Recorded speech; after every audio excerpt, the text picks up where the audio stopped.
நான் மட்டும் இல்ல, இங்க பிராக்டிஸ் பண்ற எல்லா அட்வொகேட்டுமே உங்க கேஸ ஆர்வமா கவனிச்சுக்கிட்டு தான் இருந்தோம். இவ்வளவு போராட்டத்துக்கு அப்புறமும் நீங்க வெண்பாவை உங்ககிட்ட வச்சிருக்கீங்க. பட் திரும்பவும் இது கஸ்டடி விஷயத்துல திருப்பத்தை கொண்டு வரலாம். ஏன் சார் இப்படி சொல்றீங்க? இது பொய் கேஸ்னு ப்ரூவ் ஆயிடுச்சுல்ல சார். பல விதங்கள்ல பிரச்சனை வரலாம். நம்ம கேஸ பண்ண முடியாத அளவுக்கு புதுசு புதுசா கூட வரலாம். புதுசு புதுசான்னா எனக்கு சத்தியமா புரியல. அவரோட மக உயிரோட தான் இருக்காங்கன்னு தெரிஞ்சா கதிரேசன் வேற மாதிரி ரூட் எடுப்பாரு.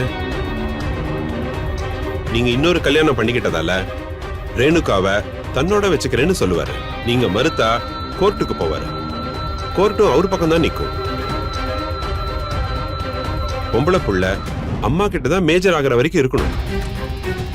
இப்படி எல்லாம் நடந்தா அவரோட அடுத்த மூவ் என்னவா இருக்கணும்னு நினைக்கிறீங்க?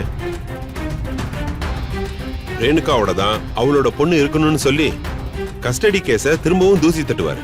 அப்படி பண்ணா கேஸ் அவர் பக்கம் நிக்கிறதுக்கு நிறைய சான்சஸ் இருக்கு.